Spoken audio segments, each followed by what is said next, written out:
Wherever you are, welcome to another of my takes on China. And today, because I've just spent so much time in Xinjiang, I thought it might be a good time to provide some contextual history and put on my Xinjiang shirt. 138 years before the Christian era, a man called Zhang Qian packed his possessions and set off for what was to become a 12-year journey in the far north and west of China. He was an ambassador for the Han Emperor Wu and had been sent to the west for a very special reason, which we'll come to in a moment. His first journey was an abject failure. He took with him gold, gifts, and although there's no evidence, he also apparently took the latest technology. There's plenty of evidence from his journey's life that his life changed. It changed considerably. But life in China changed even more because of him. And we'll come to more about the changes in a moment, because it's a good time to explain why this embassy was necessary.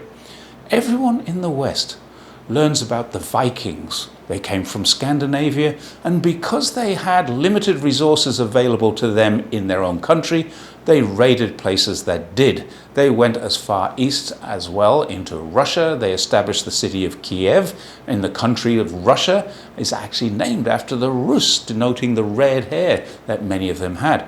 They are known to have hit hard when they raided and returned with whatever plunder and slaves that they could gather. They raped, pillaged and left their mark wherever they went.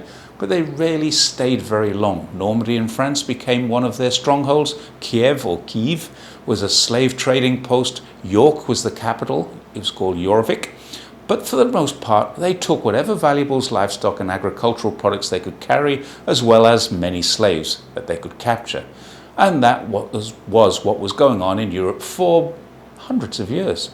Before the Vikings set out, the same thing was happening in China. The Xiongnu nomads with strong, fast horses coming from barren lands to the north and west of the Qing and Han dynasties. They would raid, pillage and plunder. The more wealthy Chinese cities built walls to stop them. Armies created, cities reinforced, but they just kept coming.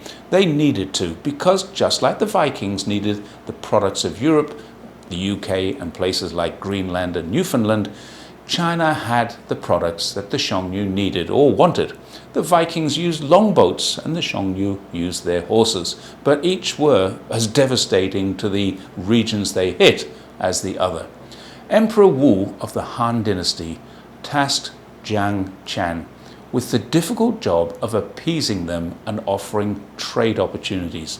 But his first mission was a failure. He was captured and held prisoner for 10 years by the Xiongnu.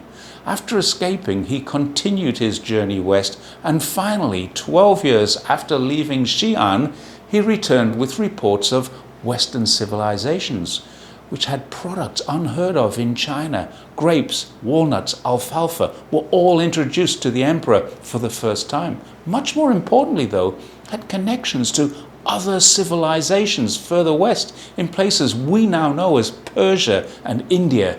The emperor was so impressed that he ordered Zhang to head up another mission, this time much larger, better defended than the first one. So in 119 BC, Zhang set off again, and this time was a success. He traveled as far as what is now Ely, and over the next 4 years he negotiated, traded, and developed a network of trading routes which was secured and protected by local and Chinese working together. And thus the Silk Road was born, facilitating the exchange of goods, ideas, technology. Western regions had and still have horses, stronger, faster and better suited to fighting the Xiongnu. Silk, jade, glassware, these were traded. Spices were introduced to China and new ideas came through. In subsequent years, Buddhism, Christianity and Islam all made their way into China through this path. Chinese technology such as gunpowder and paper made their way out. Trade routes flourished and the power of the Xiongnu was diminished. The region was incorporated into the borders of the Han dynasty as part of the maps of China. And all this happened before the Romans even set foot in Britain, and centuries before the Vikings started their raiding parties. Scientific and cultural exchanges strengthened China and led to the introduction of many new crops. which contributed to the enrichment of both agriculture and cuisine. There's evidence that trade through this region involved trade with Persians, Turks, and Arabs, who all traded with Africa and the Roman Empire. For the first time in history, African, Eastern, and Western civilizations were in contact with each other. For this reason, Xi'an is still known in China as the start of the Silk Road. We in the West often, erroneously, describe it as the end of the Silk Road. Who knows what might have happened if Zhang Qian had not been so persistent and so successful? His journey opened China to the West more than 1,500 years before Zhang He set sail and 1,700 years before Europeans discovered the Orient. And to finish with a nice story, Zhang actually married a Xiongnu wife.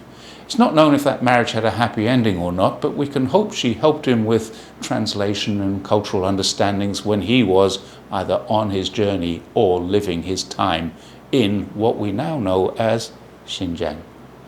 Thanks for watching my take on China, and I will see you next time.